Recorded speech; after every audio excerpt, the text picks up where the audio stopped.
नमस्कार दोस्तों, आप देख रहे हैं देवप्रभात समाचार। मैं इंजीनियर तिवारी इस वक्त में मौजूद हूं प्रतापगढ़ जनपद के जटवारा कोतवाली के अंतर्गत सासूपुर में।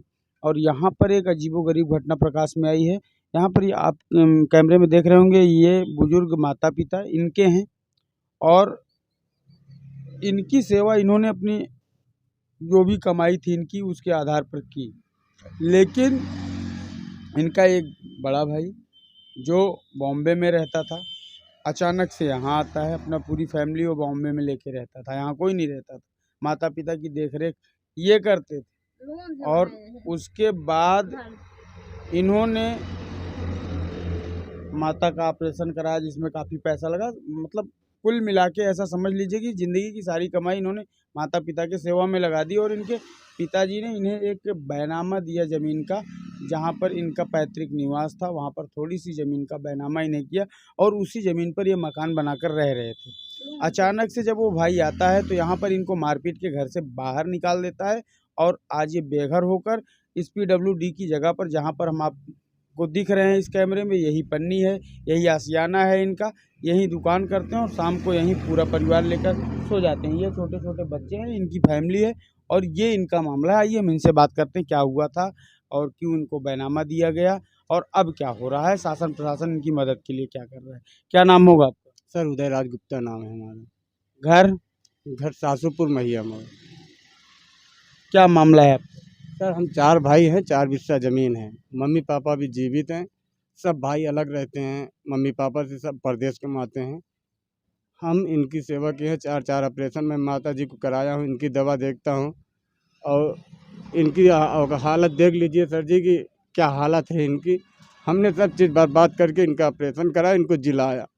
अब ये अपने बदले में हमको सिर्फ एक बिस्से ज़मीन का जो हमारा हक बनता है उसी का हमको बैनामा दे दिया।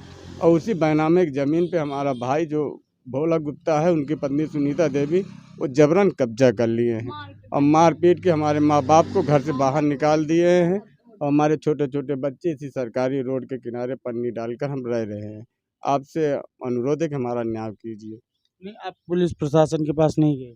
पुलिस प्रशासन के पास गए, DM, SDM, SP सब के पास गए। उन्होंने लिख के देते हैं लेकिन थाने वाले आते नहीं हैं। बस आते भी हैं तो कहते हैं बस भाई भाई का मैटर है, इसमें हम कुछ नहीं कर सकते हैं। सर हमारे पास बैनामा है, आदेश है। हम भाई भाई जो कानून कागज़ मांगता है सर जी, अगर कागज़ हमारा कंप्लीट है सर जी तो आप हमारा न्याय कीजिए। और नहीं कागज़ कंप्लीट है उससे कागज़ मांगिए ना, जो घर कब्जा किया है उससे कागज़ मांगिए कि हाँ अगर आप दीवानी किए हैं तो घर का कोई कागजात हो, दीवानी का स्टे हो, कोई भी चीज़ हो तो आप हमको दिखाइए। जब ये SO साहब मांगते हैं तो ये घर छोड़ फरार हो जाता है। सर आप बताइए हम मैं क्या करूँ। नहीं तो पुलिस ऐसा क्यों कर रही? बस लखनऊ से सर जी फ़ोन आ जाता है उनका, काली प्रसाद गुप्ता, KP गुप्ता का जो सचिवालय में समीक्षा अधिकारी हैं सर जी। बस आए दिन वो यहाँ से फ़ोन जाता है, इनका भोला का लड़का फ़ोन कर देता है, वहाँ से फ़ोन थाने आ जाता है तो हमारा थाने में कोई सुनवाई नहीं होती है सर जी। और हमको डांट के भगा देते हैं और जान से मारने की धमकी अलग से मिलती है सर जी। हमको भोला लड़के और भोला देते हैं सर जी, उनकी पत्नी। और इनका पूरा सपोर्ट वही सचिवालय में वो समीक्षा अधिकारी हैं, वही कर रहे हैं, KP गुप्ता। नहीं तो क्या सचिवालय में एक अधिकारी न्यायालय और यहाँ जिले के अधिकारियों से बड़ा हो गया? हाँ अब सर जी अब वो हमारे लिए तो बड़े ही हो गए हैं। जैसे कि वहाँ से फ़ोन कर देते हैं हमारा काम नहीं हो रहा है सर जी, वो तो बड़े हैं। अब देख लीजिए इनका इतना करोड़ों की संपत्ति यहाँ बना लिए हैं, लखनऊ में बनाए हैं, 4 चक्का भी लिए हैं, सब चीज़ लिए हैं। अब योगी सरकार क्या कर रहे हैं सर जी, अब जांच हो जाए तो पता लग जाए सब कि न्याय है कि अन्याय है। नहीं, कितने साल सर्विस करते 3 हो? साल सर जी, ज़्यादा 3 साल सर्विस है। 3 साल की सर्विस में करोड़ों की संपत्ति? और करोड़ों की संपत्ति सर जी, आप देख लीजिए सामने 2-2 तल्ले की बंगला है, 10 लाख का घर अलग से खरीदा है, लखनऊ में ज़मीन अलग से है, 4 चक्का अलग से है, सब चीज़ है इनके पास। क्या नहीं है सर जी, योगी सरकार में सब चीज़ इनको मिल रहा है। तो क्यों है, आपको क्यों परेशान? अरे हमको परेशान कर रहे हैं, वो हमारे भाई से उनका लिंक है, हमारे भाई से उनका बढ़ता है। हमारे पिताजी का ज़मीन का हिस्सा भी नहीं दिए हैं, ये लोग कब्जा कर लिए हैं सर जी। उसी के विपरीत में झगड़ा होता है सर जी, वही उनका साथ दे रहा है, हमको भाई भाई से लड़ा रहा है और अपना मज़ा ले रहे हैं सर जी। यहाँ पर जो मामला निकल कर सामने आ रहा है, हम आपको विस्तृत ढंग से इस मामले को समझाते हैं।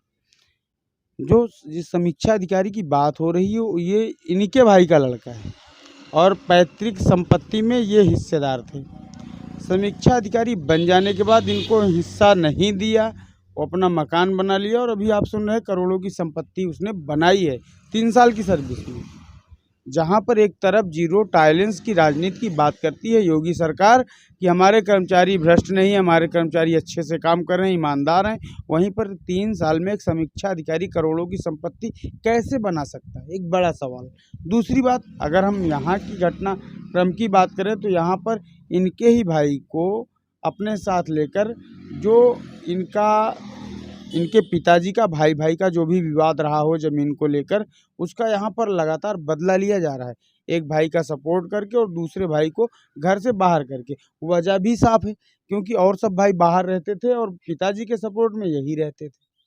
जब भी कोई बात होती थी ये सामने खड़े होते थे।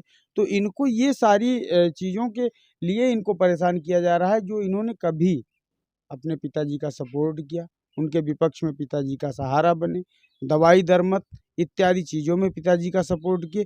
इन सब गुनाहों की सज़ा इनको मिल रही है। यानी पिता की सेवा करना यहाँ गुनाह है समीक्षा अधिकारी की नज़र में, और ज़िले में बैठे अधिकारियों की नज़र में पिता की सेवा करना एक गुनाह है। उस गुनाह की सज़ा इनको मिल रही है।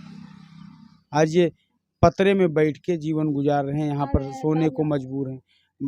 ये बच्चियाँ, एक बच्ची बड़ी है इनकी जो शादी योग्य है, वो बच्ची भी यही रहती है। आज इनके पास सर पे छत नहीं है। ये छत जो आपको दिख रहा है जहाँ पर समोसा बनाया जा रहा है कढ़ाई में, ये छत इन्हीं की बनाई हुई है। और आज इन्हीं को इस छत से बाहर निकाल दिया गया है। बिना छत के ये जीवित हैं। आप देख रहे हैं देवप्रभात समाचार। मैं अंजनी तिवारी, कैमरा पर्सन वीरेंद्र पटेल।